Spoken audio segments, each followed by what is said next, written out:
नमस्कार। आज हमारा गणित का टॉपिक है परिमेय संख्याएं। और परिमेय संख्याएं ये प्रश्नावली 1 कक्षा 8 के पाठ्य पुस्तक से है। और कक्षा 8 जैसा कि हम जानते हैं कि बोर्ड की क्लास है, तो इस प्रश्नावली को हम विधिवत रूप से यानी 1.1, 1.2 इस तरह शुरू करेंगे। परिमेय संख्या होती क्या है पहले वो समझ लें, परिमेय संख्या या पूर्णांक संख्याएं, उसके बाद हम प्रश्नावली शुरू करेंगे। परिमेय संख्याएं जो हम P/Q के रूप में लिख सकें, P/Q के रूप में लिख सकें, उसे हम कहते हैं परिमेय संख्याएं। और यहाँ परिमेय संख्याएं P/Q के रूप में, जैसे मान लीजिए 2/5, तो एक परिमेय संख्या है। ध्यान रखें Q बराबर 0 के नहीं है, यानी Q का मान कभी भी 0 नहीं आएगा, ये बात ध्यान रखें। और परिमेय संख्याएं इन्हें बोलते हैं। इसके बाद दूसरी आती है पूर्णांक संख्याएं, जो इस प्रश्नावली में है। पूर्णांक संख्याएं माइनस वाली संख्याएं, प्लस वाली संख्याएं, सभी पूर्णांक संख्या होती हैं। और जैसा कि पूर्णांक संख्याओं के बारे में पहले बात कर चुके हैं कि माइनस प्लस वाली संख्याएं मिलकर के पूर्णांक संख्याएं कहलाती हैं। और परिमेय संख्याओं के बारे में हम जान चुके हैं कि जिसको हम बटे में लिख सकें, P/Q के रूप में लिख सकें, उसे हम परिमेय संख्या कहते हैं। तो आइए प्रश्नावली 1 को शुरू करें। प्रश्नावली 1 का जैसे 1.1 का सवाल है कि उचित गुणधर्मों का उपयोग करके निम्नलिखित का मान ज्ञात करिए। -2/3 गुणा 3/5, उसके बाद है +5/2 माइनस 3/5 गुणा 1/6। अब ये सवाल है। इन सवाल में ध्यान रखें कि सबसे पहले हम गुणा भाग, देखिए 4 चिन्ह हैं, भाग, गुणा, प्लस, माइनस। इसमें सबसे पहले हम भाग को हल करते हैं, फिर गुणा को हल करते हैं, फिर प्लस माइनस। इनमें से कोई भी चॉइस हो सकती है। तो भाग की तो कोई संख्या यहाँ पे है नहीं, भाग का चिन्ह तो कोई है नहीं। गुणा का चिन्ह है, इसको पहले हल करेंगे। -2/3 और 3/5 के बीच में गुणा का निशान है, तो 3 से 3 कट रहा है ऊपर नीचे, ऊपर बच गया -2, नीचे बच गया 5, फिर प्लस के 5/2। इसके बाद इन दो संख्याओं के बीच में गुणा का निशान है, 3 × 3, 3 दूनी 6, कट रहे हैं ऊपर नीचे, काट दीजिए, -1 और 5 दूनी 10। गुणा को हल करने के बाद अब ये प्लस माइनस की 3 संख्या हैं, जिसका हम लेंगे लघुत्तम। और 5, 2 और 10, इसका लघुत्तम आएगा 10। और लघुत्तम लेने का तरीका 5, 2 और 10, हरों को आप इस तरह भाज्य गुणनखंड के रूप में लिखें। 2 का भाग देंगे, 5 में नहीं जाएगा, 2 × 1 = 2, 2 × 5 = 10। 5 का भाग 5 में जाएगा 1, यहाँ 1 है ही, यहाँ 1। तो इन दोनों का गुणा करें, 2 × 5 = 10, तो हमारा लघुत्तम इस प्रकार से 10 आता है। अब हल करने का तरीका है कि लघुत्तम में हर का भाग दें। जैसे पहली भिन्न जो है, पहली पूर्णांक संख्या है -2/5, उसमें हर 5 है, 5 का भाग 10 में दें तो भागफल आता है 2। अगर लघुत्तम में 5 का भाग देंगे तो भागफल आता है 2, और भागफल को अंश से गुणा करना है, 2 दूनी 4। इसके बाद 10 में 2 का भाग दें 5, और 5 को फिर 5 से गुणा करें 25। फिर 10 में 10 का भाग दें तो भागफल आता है 1, 1 को 1 से गुणा करें 1। इसके बाद हम क्या करेंगे, जो प्लस माइनस की संख्या हैं इनको अलग जोड़ेंगे। देखें 25 तो प्लस का, और माइनस के 4 और माइनस के 1 दोनों जुड़ जाएंगे, -5 और बटे में 10। 25 में से 5 गए 20/10, 0 से 0 कट गई, 2 आंसर आ गया। तो इस तरीके से हम लोग ये सवाल कर सकते हैं। ध्यान रहे कि सवाल में पहले भाग, उसके बाद गुणा, फिर प्लस माइनस की संक्रियाएं होंगी। तो ये हो गया हमारा पहला सवाल, जिसको आप हल करके देख सकते हैं। उसके बाद जो हमारा सवाल है, जिसमें हमारे से पूछा गया है योज्य प्रतिलोम। अब योज्य प्रतिलोम क्या होता है? योज्य प्रतिलोम, योज्य प्रतिलोम ऐसी संख्या जिसको विपरीत निशान से हम गुणा करें और उसका योग आता है 0, तो वो संख्याएं आपस में एक दूसरे की योज्य प्रतिलोम कहलाती हैं।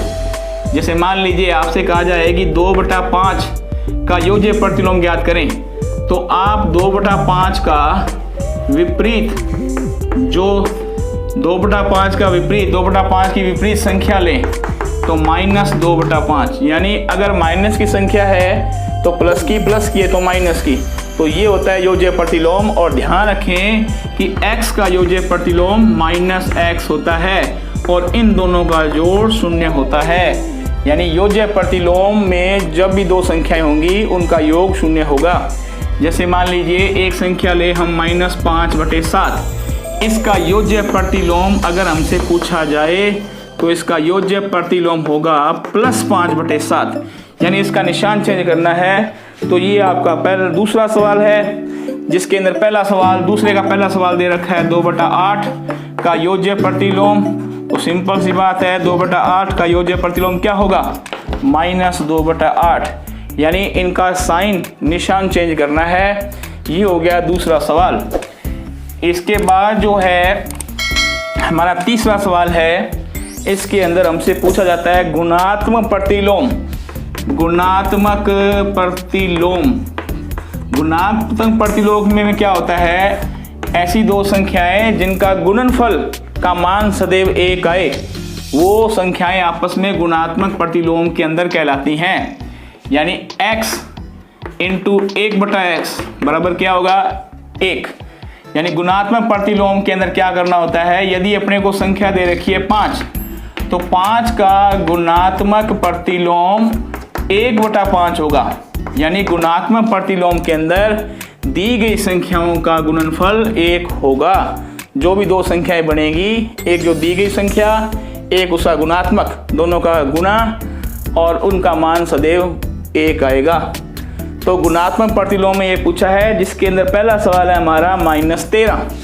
अब -13 का गुणात्मक प्रतिलोम -1/13, यानी इसको बटे में करना है। अगर बटे में संख्या है तो उसका बटा नहीं लगाना, और अगर ये बटे में दे रखी है तो उसका बटा हटाना है। दूसरा सवाल है, जिसके अंदर अपने को बताना है कि निम्नलिखित प्रत्येक में गुणन के अंतर्गत उपयोग किए गए गुण धर्म यानी गुण का नाम लिखें। तो आप देखें -4/5 गुणा 1 बराबर 1 गुणा -4/5। तो आप देख सकते हैं कि इस सवाल के अंदर एक जो है संख्या दोनों में समान है, एक यहाँ बाद में आया, यहाँ पहले आया, एक की संख्या एक आगे पीछे हो रहा है, तो एक यहाँ पे गुणात्मक तत्समक है, एक गुणात्मक तत्समक है, यानी एक का स्थान चेंज हो रहा है। इसके बाद अगला सवाल है माइनस, देख सकते हैं आप, -13/17 गुणा -2/7 बराबर -2/7 गुणा -13/17। तो यहाँ देखें इसमें जो संख्याएं हैं वो इसमें संख्याएं, सिर्फ आपस में क्रम चेंज है। तो क्रम चेंज है तो यहाँ पे जो गुण है वो क्रम विनिमयता वाला गुण है, क्रम विनिमयता का गुण है इसके अंदर। फिर जो तीसरा सवाल है -19/29, 29 बटा -19 बराबर 1। तो यहाँ पे आप देखें कि -19/29 का उल्टा यानी व्युत्क्रम 29 बटा -19 है, तो यहाँ पे ये गुणात्मक प्रतिलोम है। तो ये इनके अलग अलग गुण हैं। गुणात्मक प्रतिलोम का मतलब मैंने आपको पहले बताया था, एक तो था अपना गुणात्मक प्रतिलोम और एक था योज्य प्रतिलोम। तो गुणात्मक प्रतिलोम में हम अंश को और हर को अंश बना देते हैं, तो यहाँ पे संख्याएं पलट गई हैं, तो ये गुणात्मक प्रतिलोम है। तो गुणात्मक प्रतिलोम और योज्य प्रतिलोम, ये दो सवाल बहुत ही महत्वपूर्ण हैं, ये पेपर में आते रहते हैं, इनको आपने ध्यान रखना है। इसके बाद जो अगला महत्वपूर्ण सवाल है कि 6/13 को -7/16 के व्युत्क्रम से गुणा करो। तो 6/13 को -7/16 के व्युत्क्रम से, तो -7/16 का व्युत्क्रम क्या होगा? पहले आप ये देखें, इसका व्युत्क्रम होगा 16/-7। तो 16/-7 से गुणा करना है। तो आप देखें ये ऊपर नीचे कोई संख्या नहीं कट रही। 16 का 6 से गुणा करें 96 और 13 का 7 से गुणा करें -91। तो ये हो गया छठा सवाल। छठे जैसा सवाल है 7वां, 8वां, 9वां। और अब हम बात करेंगे सवाल नंबर 10 की। 10 सवाल में देखिए, पहला सवाल, एक परिमेय संख्या जिसका कोई व्युत्क्रम नहीं है, तो वो संख्या है 0। जीरो का कोई व्युत्क्रम नहीं होता। दूसरा है परिमेय संख्या जो अपने व्युत्क्रम के समान है तो वो संख्याएं एक होती हैं और -1। आप देख लीजिए, एक का व्युत्क्रम निकालें तो भी 1/1 लिखेंगे और -1 का निकालेंगे तो -1/, बात तो वही रहेगी। तीसरा है परिमेय संख्या जो अपने ऋणात्मक के रूप में समान है तो वो संख्या होती है 0। 0 का ऋणात्मक 0 ही होगा, दोनों समान होंगे। फिर अगला सवाल है रिक्त स्थानों की पूर्ति करो। शून्य का व्युत्क्रम नहीं होता, शून्य का व्युत्क्रम कभी नहीं होता। उसके बाद दूसरा रिक्त स्थान है संख्याएं तथा सव्यय के व्युत्क्रम है संख्या 1 और -1। ये खुद के व्युत्क्रम होते हैं, 1 का व्युत्क्रम 1 होता है और -1 का व्युत्क्रम भी -1 होता है। इसके बाद -5 का व्युत्क्रम -1/5। व्युत्क्रम का मतलब बटे में लिखना। 1/x का व्युत्क्रम x, पलट देना, x/1 लिखें या x लिखें। इसके बाद दो परिमेय संख्या का गुणनफल हमेशा परिमेय संख्या ही होती है। यहाँ परिमेय संख्या भरना है, किसी धनात्मक परिमेय संख्या का गुणन व्युत्क्रम धनात्मक ही होता है।